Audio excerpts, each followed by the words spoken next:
ஆகிய மற்ற மனுஷர்களைப் போலவும் இந்த ஆயக்காரனைப் போலவும் இராததினால் நான் இவர் ஜெபம் பண்ணது சரிதான்.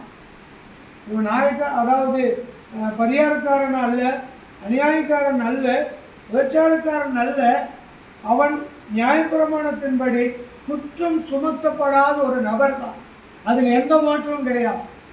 ஆனால் அவன் செய்த ஒரு சின்ன தவறு, எல்லா அடுக்குமுறைகளையும் சொல்லிவிட்டு அவன் அதோடு முடித்துட்டா பரவாயில்ல, நான் பரிகாரன் இல்லை, அநியாயக்காரன் இல்லை, விபச்சாரக்காரன் இல்லை, மாயக்காரன் இல்லை அப்படின்னு சொல்லிட்டு அதோடு விட்டுருந்தா பரவாயில்ல.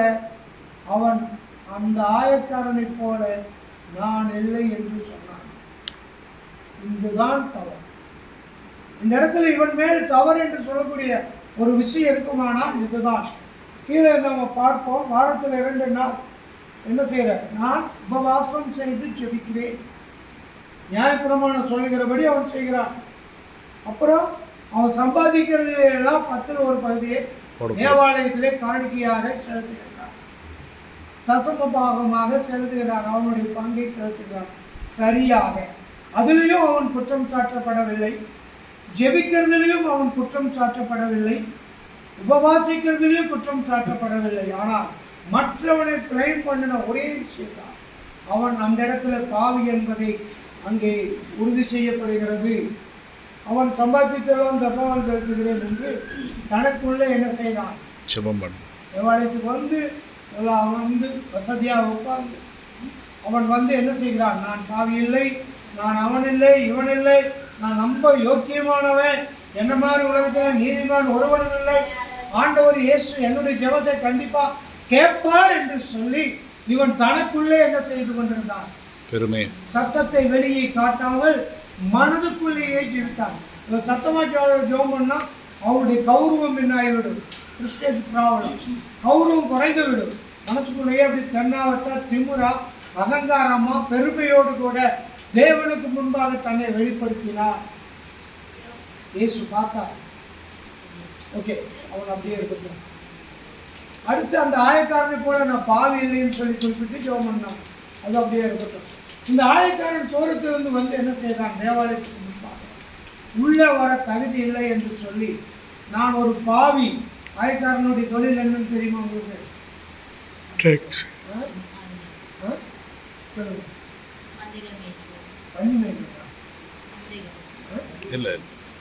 வரி வசூலி. அவங்க என்ன சொன்னாங்க, மந்தை மேய்க்கிறதா, மாறிச்சிட்டு மந்தை மேய்க்கிறது. உங்கள் மொழி தமிழ் வித்தியாசம் இல்லை, அவங்க மந்தை மேய்க்கிறது. அது ஆயக்காரனுடைய தொழில் வந்து கவர்மெண்டில், அதாவது ஒரு டெண்டர் கவர்மெண்ட் ஸ்கீமை கான்ட்ராக்ட் எடுத்து மக்களுடைய வரி பணங்களை வசூல் பண்ணிக்கிற ஒரு இடம்.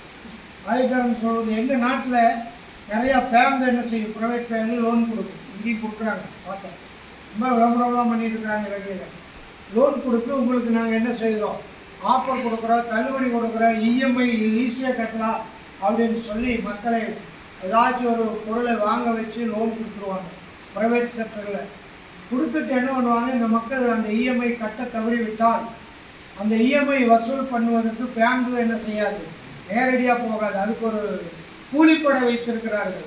அந்த கூலிப்படையை வைத்து அந்த மக்களை போய் டார்ச்சர் பண்ணி கொடுமை பண்ணி அந்த பணத்தை வசூல் பண்ணுவதற்காக அந்த கூலிப்படையை வைத்திருக்கிறார்கள். ஒரு வசூல் பண்ணுவார்கள். அது ஒரு மெத்தட் எங்கள் நாட்டில். ஆனால் அங்கே ரோம் சாம்ராஜ்யத்தில் அன்னைக்கு இந்த நாட்கள் வந்து ரோமர்கள் ஆண்டு கொண்டிருக்காங்க. இந்த இயேசு கிறிஸ்து வாழ்ந்த காலம் வந்து ரோமர்கள் ஆண்டு கொண்டிருக்காங்க. ரோமர்கள் யூதர்களிடத்தில் வரி வசூலிக்க முடியாது. அதாவது வரி, இன்கம் டேக்ஸ், வீட்டு வரி, தண்ணி வரி, கரண்ட் வரி, இதெல்லாம் ரோமர்கள் நேரடியாக போய் வசூலிப்பதற்கு அவங்க ரொம்ப சிரமப்பட்டு கொண்டு அந்த ஆயக்காரங்களான ஒரு இடைத்தரகர்களை என்ன செய்தார்கள், நியமித்தார்கள். அப்போது அந்த ரோம அரசாங்கம் என்ன சொல்லிச்சு தெரியுமா, எங்களுக்கு வர வேண்டியது 100 ரூபா மாதம். ஒரு நபரிடத்துலேருந்து மாதம் 100 ரூபா எங்களுக்கு வரணும். நீ என்ன பண்ணுவியோ ஏது பண்ணுவியோ எனக்கு தெரியாது, நாங்கள் உங்களுக்கு சம்பளம் கொடுக்க மாட்டோம், நீங்கள் எவ்வளோ வேணாலும் வாங்கிக்கிங்க, ஆனால் எனக்கு 100 ரூபா கட்டிடுங்க அப்படிங்கிறதான ஒரு ஒப்பந்தம் இந்த ஆயக்கார டீமை ரோம் அரசாங்கம் வைத்திருந்தது.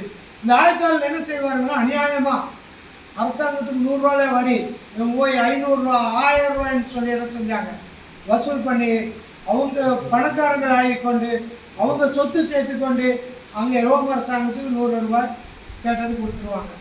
ரோம் அரசாங்கம் இவங்க எவ்வளோ வாங்கினாலும் ஜனங்களை கஷ்டப்படுத்தி ரோம் அரசாங்கம் என்ன செய்யாது, ஆயக்காரர்களை கண்டுகொள்ளாது, ஆக்ஷன் எடுக்காது. நான் இங்கே மெடிசன் ஒன்று வாங்கினேன் கொழும்புல, டேப்லெட்டு 2-3 தடவை வாங்கியிருக்கிறேன். 3 தடவையும் அந்த விலை வித்தியாசம், ஒரே மாத்திரை ஒரே டேப்லெட்டு. அந்த ஒரு ஸ்லீப் 10 மாத்திரை இருக்கிறது.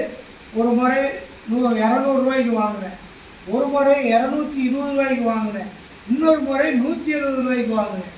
பில் போட்டு வாங்கி வச்சுருக்கிறேன். கம்பேர் பண்ணி பார்க்கும்போது இதே கொழும்புல ஒவ்வொரு பார்மசிலையும் அந்த மெடிசனுடைய விலை மாறுபடுகிறது. ஏன்னு கேட்கும்போது இங்கே இப்படி தான் அப்படின்ற ஒரு பதில். இங்கே அநியாயமான வசூல், அநியாயமாக பொருளாதார முன்னேற்றம் இல்லை, ஆகையினால் மக்கள் ரொம்ப கஷ்டப்படுறாங்க அப்படின்னு சொல்லி அரசாங்கம் என்ன செய்யல, வரியை குறைக்கவில்லை. சாலமோனுடைய மகன்